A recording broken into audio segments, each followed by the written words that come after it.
There is always a potential. There is always potential, said Russian Foreign Minister Sergei Lavrov, responding to a question at the Antalya Diplomacy Forum about whether Moscow and Washington have room for more active efforts to restore their bilateral relations. Behind the scenes, conversations between Russia and the U.S. have intensified. According to Reuters, citing inside sources, Steve Witkoff, an envoy close to U.S. President Donald Trump, recently told him that the fastest path to peace would be official recognition of Russia's sovereignty over 4 Ukrainian regions: Luhansk, Donetsk, Zaporizhia, and Kherson. Last week, Russian President Vladimir Putin held a 4.5-hour closed-door meeting with Witkoff at the Presidential Library in St. Petersburg, where, according to the Kremlin, Ukrainian conflict resolution was the central focus. Adding a controversial new angle, The Times, citing Keith Kellogg, another special envoy to President Trump, reported that a post-war Ukraine could potentially be divided into zones of control, similar to Berlin's post-World War II structure.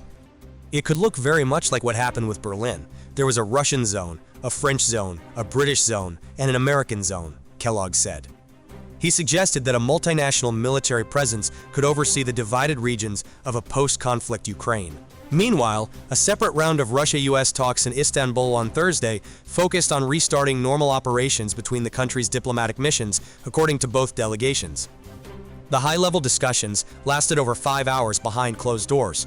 Tensions flared further when Donald Trump Jr., the son of the U.S. president, took to social media platform X, formerly Twitter, to accuse Ukraine of concealing information about a suspect involved in an attempted assassination on his father.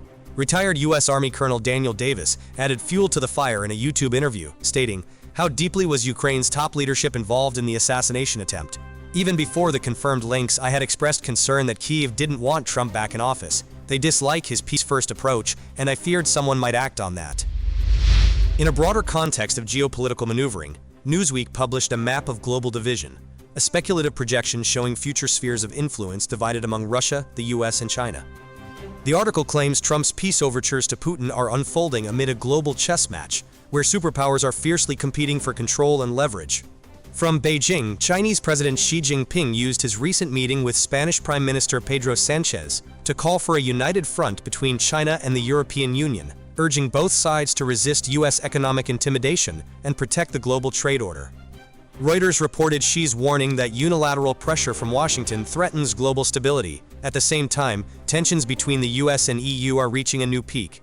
European Commission President Ursula von der Leyen has warned that the EU is prepared to impose tariffs on major American tech firms like Meta and Google if trade negotiations fail. This follows President Trump's decision to delay further tariff hikes for 90 days, but even under the revised plan, EU exports to the US will still face a baseline 10% tariff instead of the previously proposed 20%. In response, the European Commission announced a temporary suspension of its own countermeasures, pending further talks with Washington. Meanwhile, global markets are reacting sharply. Oil prices continue to slide amid the escalating trade conflict between the world's 2 largest economies. Brent crude dropped to $64.47 per barrel, and WTI fell to $61.23, both losing nearly $10 per barrel since the start of the month, according to Reuters. Simultaneously, gold prices surged to an all-time high of over $3,220 per ounce during Asian trading session. The spike reflects a rush towards safe haven assets, fueled by rising geopolitical tensions, declining confidence in the US dollar, and the deepening US-China trade war.